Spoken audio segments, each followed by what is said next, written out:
le journal. Bienvenue aux 19h sur nos antennes, mesdames et messieurs, le titre.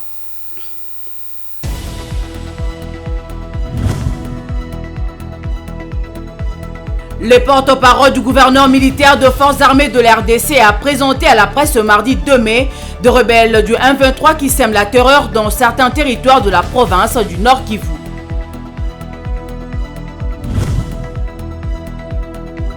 Inauguration de quelques bâtiments au sein de l'Université pédagogique nationale le mercredi 3 mai 2023 par le président de la République est à la base de la fermeture de toutes les entrées de cet établissement supérieur ce mardi 2 mai.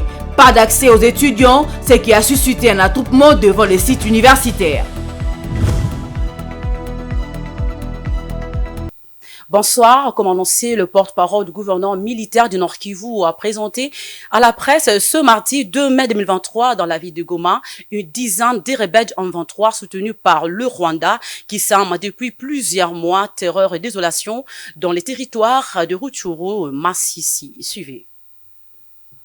Le porte-parole de la 34e région militaire des forces armées de la République démocratique du Congo, le lieutenant-colonel Njike Kaiko, a présenté à la presse à Goma ce mardi 2 mai 2023 une dizaine d'éléments supplétifs de l'armée rwandaise. D'après cet officier, ces éléments présentés font partie de ceux qui ont attaqué un contingent burundais déployé dans le cadre de la force régionale de la communauté des États de l'Afrique de l'Est il y a peu en territoire de Masisi. Ces éléments M23, supplétifs de l'armée rwandaise, qui, malgré le déploiement de l'East African Community Regional Force, les M23 et leurs parents de l'armée rwandaise ont attaqué dans le profondeur de Mushaki les contingents burundais. Informés de la situation, les forces armées de la République démocratique du Congo les a neutralisés. Et je tiens d'ailleurs à vous présenter quelques-uns qui font partie des éléments des forces armées de la République démocratique du Congo qui ont fait défection au sein de l'armée loyaliste pour se trouver de l'autre côté. Et nous avons mis la main et nous avons repris les armes. Non seulement cela, mais vous avez aussi ceux qu'on nous présente comme population, bouviers, sur qui nous avons trouvé des armes. Donc, ils sont utilisés aussi par l'armée rwandaise et le M23. Là, au fond, vous voyez aussi d'autres éléments qui se sont rendus. À l'en croire dans cette bande, il y a aussi quelques éléments des FARDC qui ont fait défection vers le camp de l'ennemi. D'autres, par contre, sont ceux qui faisaient partie de la population, mais œuvrant pour le camp du M23. Le porte-parole de l'armée a par ailleurs rassuré que les FARDC respecteraient le cessez-le-feu tel que recommandé par les chefs de l'État au mini-sommet de Luanda. Cependant, il a souligné que la RDC ne cédera aucun centimètre de son territoire. Eh bien, autre chose à présent, les étudiants de l'Université pédagogique nationale n'ont pas eu l'accès ce mardi 2 mai 2023 à leur alma mater suite à la fermeture de toutes les entrées, bien qu'on grève depuis près de 2 mois. Selon une certaine source, le président de la République, Félix Antoine Tshisekedi Tshilombo, procédera à l'inauguration de quelques bâtiments ce mercredi 3 mai 2023. Reportage. Une ambiance toute particulière ce mardi 2 mai devant l'Université pédagogique nationale, UPN, située dans la commune de Ngalima. Toutes les portes de cette alma mater ont été fermées et les étudiants n'ont pas eu l'accès, alors qu'ils sont en grève depuis quelques mois déjà. Surpris pour la plupart, ces étudiants ont appris sur place que le président de la République visitera cet établissement universitaire afin de procéder à l'inauguration de quelques bâtisses en pleine construction et réhabilitation. Cet attroupement a attiré nos reporters auprès de ces étudiants. Et ces étudiants attendent jusque-là la communication de leurs autorités académiques. Je suis du L1, système LMD, SPA. Donc, on a vu, tel que moi, j'ai vu les communiqués de coordination de l'université. Alors, le CP nous a envoyé cette communiqué-là. Apparemment, demain, mercredi, on aura le président de la République ici. Dans les communiqués, il y a les contenus qu'il va inaugurer quelques travaux qui ont été faits ici. Alors, sur ça, Malheureusement, peut-être subitement, on ne nous a pas informé qu'il n'y a pas d'entrée, il n'y a pas l'accès dedans de l'université. On vient comme ça, on se retrouve dehors et personne ne vient pour nous communiquer, soit nous faire quoi que ce soit, à nous donner les motifs pourquoi on n'est pas dedans.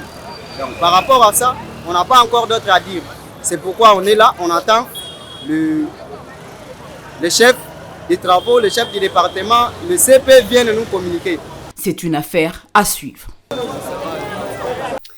Alors que le directeur général par intérim de la Société nationale de l'électricité, SNEL, le professeur Teddy Luamba, s'engage dans les actions palpables, il a disponibilisé un nouveau transformateur pour l'avenue Ouattara au quartier Yolo Nord dans la commune de Kalamou pour l'amélioration de la desserte en énergie électrique. Suivez les détails dans cet élément commenté par Laetitia Moulalou. Reportage. Le directeur général ad intérim de la Société nationale d'électricité, SNEL SA, le professeur Teddy Luamba, est visiblement décidé de redonner le sourire à la population quinoise en apportant des solutions aux coupures intempestives. Un ouf de soulagement pour les habitants de Ouattara, l'avenue populaire du quartier Yolo dans la commune de Kalamou, privée jadis d'électricité. À son arrivée, il a remercié le président de la République Félix Tshisekedi pour ce geste combien salutaire de voir un nouveau transformateur qui pourra enfin éclairer les ménages. Cette opération s'inscrit dans la vision du chef de l'État, à en croire le DGAI de la SNEL. Des actes similaires seront posés à travers la République démocratique du Congo en général et à Kinshasa en particulier. Nous avons annoncé la semaine passée que nous sommes mis dans une dynamique à pouvoir récupérer toutes les poches noires. Et la semaine passée, nous avons commencé avec 2. Aujourd'hui encore, nous venons de procéder encore à la pose de ce transport. L'esprit, c'est de pouvoir accompagner la vision du chef de l'État, le président Félix-Antoine Tshisekedi Tshilombo, dans la desserte en électricité à nos populations et le rapprochement de notre gestion auprès de nos abonnés. Rappelons par ailleurs que, bien avant, le DGAI de la SNEL avait également fait une descente dans la commune de Kinshasa, au marché Ziguida, pour déposer un autre transformateur afin de permettre aux abonnés de cette partie de Kinshasa de savourer le bonheur de l'électricité.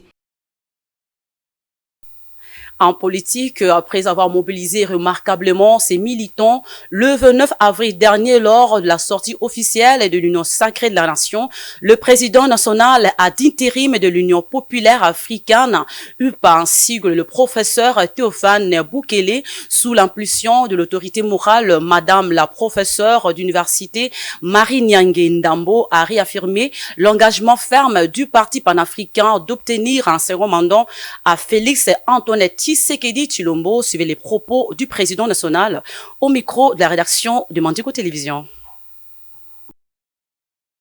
Je voudrais, pour commencer, féliciter tous les camarades militants de l'UPA pour avoir répondu massivement à l'appel de notre autorité morale en rapport avec la sortie de l'Union sacrée. Il s'agit là d'un grand événement pour notre pays et particulièrement pour l'UPA, dans ce sens que il y a toujours un moment où il faut démarrer les fondements d'une action que l'on veut mener. Et dans ce cadre, il y a eu cet appel qui a été fait à tous les militants de l'UPA afin de répondre massivement au moment où il y avait la sortie de l'Union sacrée. Vous avez vu comment l'UPA a démontré sa force sur terrain, la capacité de mobiliser ses militants, et ça donne une idée sur l'implantation, l'occupation du terrain politique dans notre pays. Et je vous rappelle qu'il n'y a pas très longtemps, nous avons été à l'intérieur du pays pour nous faire enrôler, et l'autorité morale ainsi que moi-même, nous avons été sur terrain pour donc nous faire enrôler et mobiliser les gens pour aller donc se faire enrôler massivement afin d'aller aux élections de décembre 2023. Vous vous rappelez, notre parti, c'est l'Union populaire africaine, c'est que nous sommes un parti panafricaniste. Et donc nous sommes dans le concert des nations. Si l'on ne doit pas jouer un grand rôle dans le concert des nations, et nous serons peut-être appelés à disparaître. Mais dans les cadres plus précis de notre parti, nous prenons donc le panafricanisme. Et cela fait que nous devons soutenir les actions qui vont faire que le Congo soit dans les concerts des nations et afin qu'il puisse après rentrer en lui-même et renforcer au niveau intérieur. La maison communale de Kinshasa avec le bourgmestre Maître Bienvenu Mbalibi Fama et son adjoint Maître Prince Lekola et Soko ont pris part active à la cérémonie de la sortie officielle de l'Union sacrée de la Nation le samedi 29 avril au stade des Martyrs de la Pentecôte en soutien à la vision du chef de l'État Félix Antoine Tshisekedi Tshilombo Roskindela pour le reportage. En sa qualité du numéro 1 de la commune maire de Kinshasa, Maître Bienvenu Mbalibi Fama a réservé un accueil chaleureux aux politiciens, cadres et membres des différents partis politiques de la RDC à Kinshasa, précisément au Stade des Martyrs situé dans sa municipalité, en marge de la sortie officielle de l'Union sacrée de la Nation. Le bourgmestre et son adjoint ont de leur côté mobilisé les membres de leurs partis politiques, les administratifs ainsi que la population, une démonstration de force et une confirmation de leur appartenance au sein de l'Union sacrée qui soutient la vision du chef de l'État Félix Antoine Tshisekedi Tshilombo et sa réélection aux élections présidentielles de décembre 2023.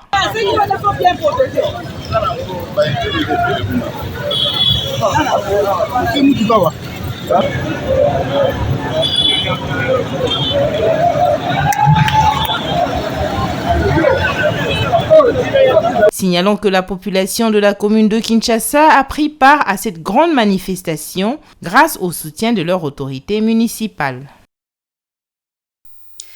Poursuivant donc ce journal, ce pays passe avant tout. Tel est le propos du vice-gouverneur de la ville de Kinshasa, Gérard Moulumba, tenu lors d'une descente ce mardi 2 mai en compagnie du bourgmestre de la commune de Limete, une société de fabrication de sachets en plastique dont le propriétaire avait été condamné depuis près de 5 ans de servitude pénale, mais il a été surpris de flagrance dans son usine. Suivez la communication du vice-gouverneur Gérard Moulumba. Je l'ai toujours dit, Gekoko passera un jour. Le chef de l'État passera, mais ce pays ne passera jamais. Tous la place où on a corrompre la 3000 Basambisa na flagrance, il a été condamné à 5 ans de prison. Mais Tokuti Bango, Fongo sous usine, va sachet. Plus grave, la personne qui a été condamnée à 5 ans, Tokuti na bureau na Fanny. Quand je dis toujours que justice et Dakabi sautent vraiment, c'est ça les comptes, c'est ça les problèmes. On a même eu des menaces ici, ni tété la force à la police, mais le temps où nous sommes heureusement la police a qui ma kasi n'a renfort au général son matin sur rapidement awa. D'abord tout ça va engager par tout le monde, je sais pas ce va n'engagner. Tout ce qui sera mais justice on continue ça ça. N'attend que la loi et ça peut exister, le texte va arrêter ça peut exister. Production, na utilisation, il y a des sachets où les alliés non biodégradables, la société wana et boutique à la conformité. Mais tout ça c'est la justice en ça il s'abisso. Toi et ton coup tu vas on a réquisition à partir mon songolo. Ce n'est pas bien. Et ça pour encourager Moussalati. Surtout tel la salité où ils ont la ville à Kinshasa, où ils ont la Congo. Il y a des bossos et ça va sachet où ils ont mambo canabiso. Sachet pour la mabene il faut compter plus de 100 ans. Il y a mis balais ça va bouteille, il y a ma maille, il faut ma principe, il faut ma mi be comme ma cassé ya tout en nègre ba bidon, ba na ko racheter ba bidon na bango. Vraiment ils a pas se mettre au lembate, moto lembaka, moto lingaka mboka na lembaka te azalo kola nzoko alembaka minu na yeti.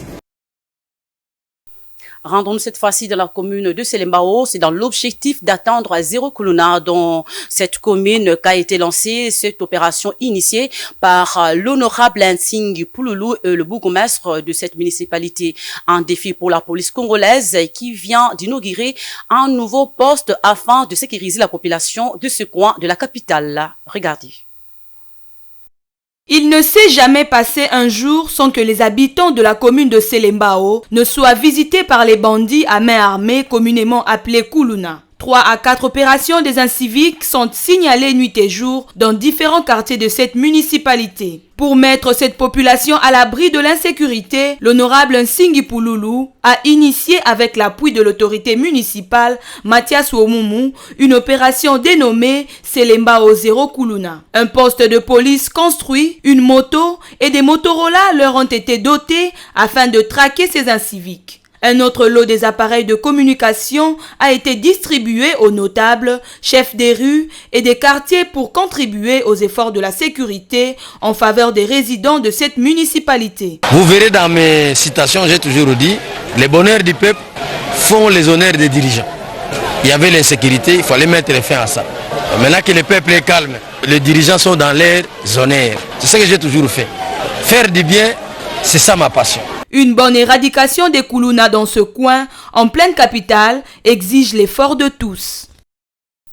Parlons sport avant de boucler complètement ce journal. Le cyclisme rené à Kisangani en la province de la Chopo, plus précisément dans la ville de Kisangani. Le cyclisme rené de ses cendres grâce à Didier Baonga, ancien cycliste qui a créé un tour cycliste dénommé Grand Prix. La première édition s'est courue le 30 avril dernier dans les rues de la ville. Ce parcours de 60 km a été remporté par un jeune cycliste de la ville. Regardez.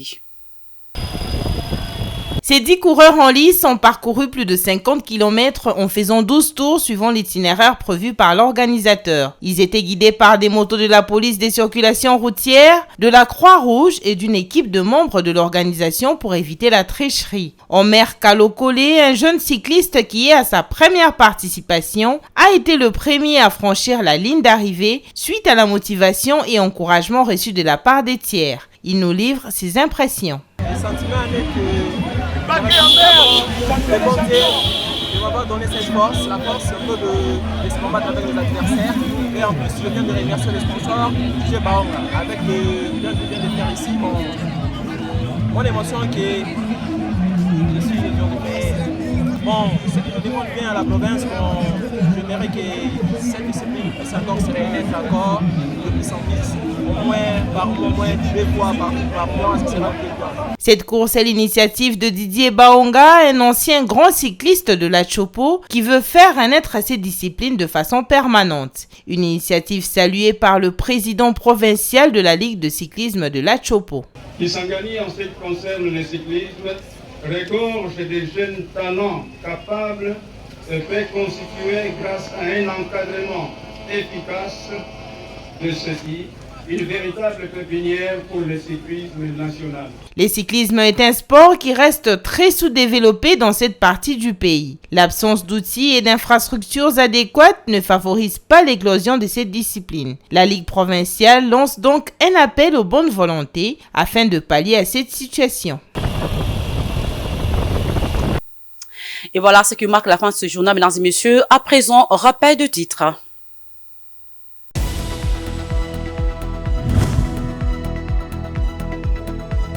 Le porte-parole du gouverneur militaire de forces armées de la RDC a présenté à la presse ce mardi 2 mai de rebelles du M23 qui sèment la terreur dans certains territoires de la province du Nord Kivu.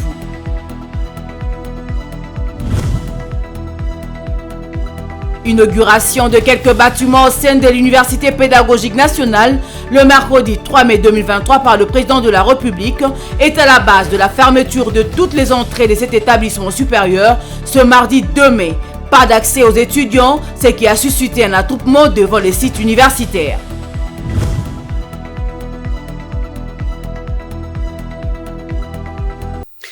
Merci d'avoir suivi ce journal sur Mandiko Télévision. Le programme est en continu sur nos antennes. Mesdames et messieurs, au revoir.